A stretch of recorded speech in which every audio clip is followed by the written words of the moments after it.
Hello, second grader. Today will be our last lesson for the second quarter. I know you are already familiar with the multiplication facts of 2, 3, 4, 5, and 10. Because this time, we will be learning about solving word problems involving multiplications. Are you ready? To start our lessons, let's us find first the product of the following numbers. Let's start! What is the product of 1 times 8? Remember, any number multiplied by 1 is equal to the number itself. Therefore, the answer is 8. How about 3 times 5? What is the product of 3 times 5? Great job, kids! It's 15. Next, we have 5 times 6. Now, what is the product of 5 times 6? Great job! It's 30.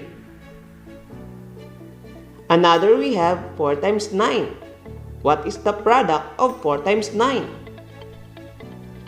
Great job! It's 36. How about 2 times 7? What is the product of 2 times 7? Great job! It's 14. Next we have 10 times 10. What is the product of 10 times 10? You're right, it's 100. Last we have 12 times 4. Now what is the product of 12 times 4? Great job, it's 48. Now here are some clue words to remember when solving word problems involving multiplications and additions. We have multiplied by, of, multiple, per, product or product of, rate, rows of, sets of, times, triple, twice, and in all. Now let's have some example.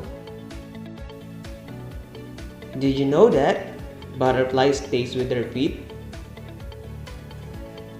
Their taste sensors are located at the bottom of their feet.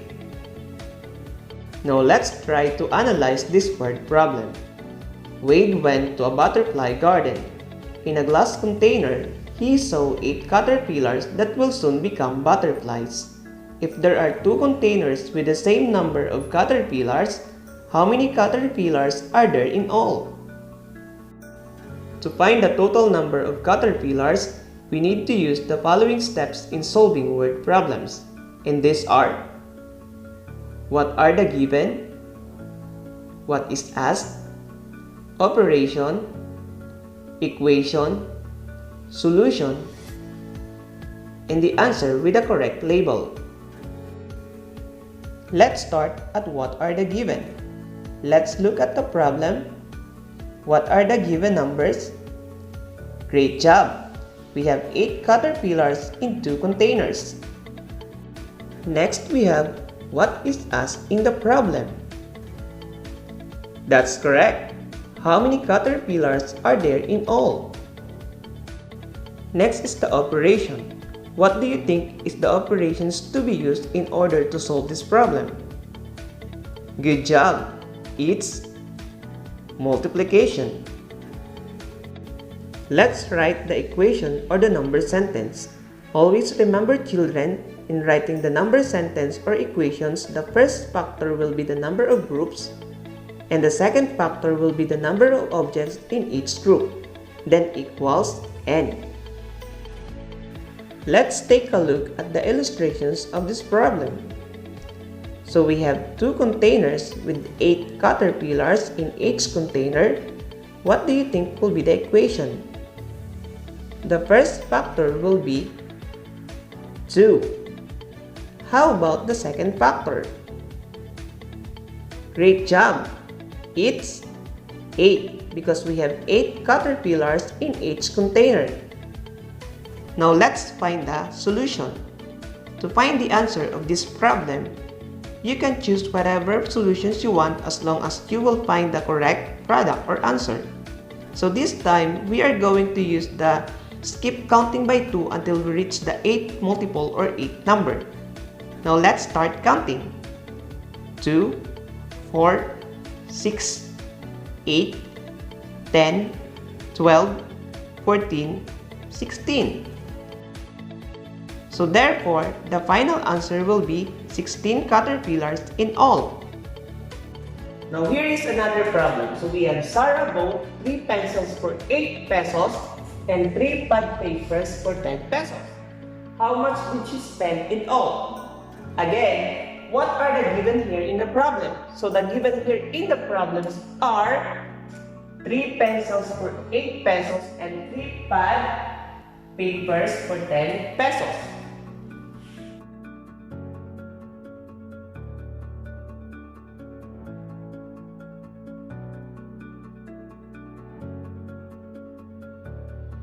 Next, let's find what is asked in the problem. So this problem is asking for the total amount of money that Sarah spent.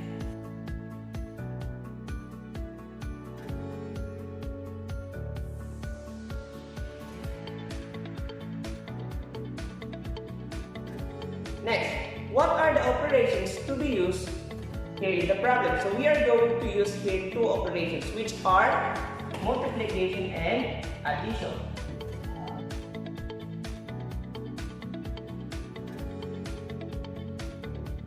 Okay.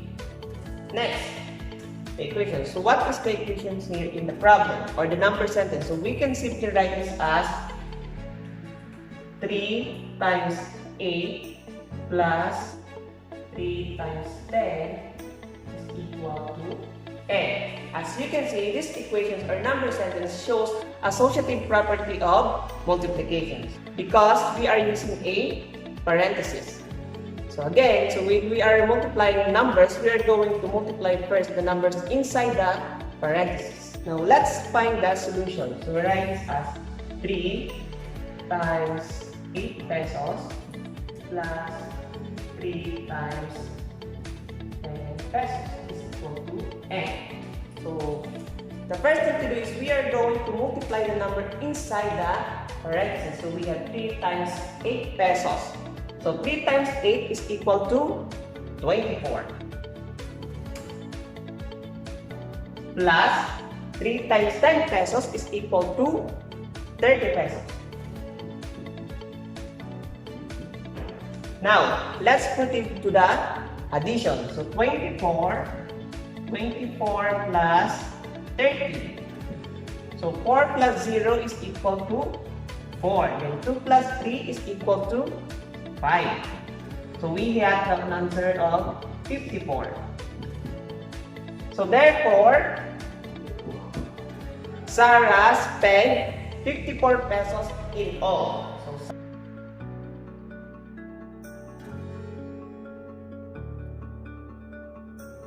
that is the final answer. Another example. Here is the problem. There are 12 pens in pack. How many pens in 3 packs? The first thing to do here is we are going to find what are the given in the problem. So what are the given here in the problem? Great, we have 12 pens in each pack. And we have also 3 packs of pen. Then, let's now proceed to number 2. What is asked in the problem? So, what is asked in the problem? So, we have here how many pens in 3 packs. So, this is asking for the total number of pens in 3 packs. The total.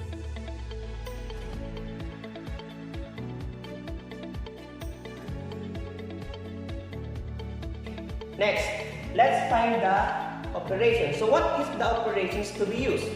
So we are going to use the multiplication. What is the equation or the number sentence? So we write this as 12 times 3 is equal to n. Or we can also write this as 3 times 12 is equal to n. Using the commutative property of multiplications. Did you remember that? Now let's find the solution. So we have 12 times 3 is equal to n. Or we can also write this like this. 12 times 3.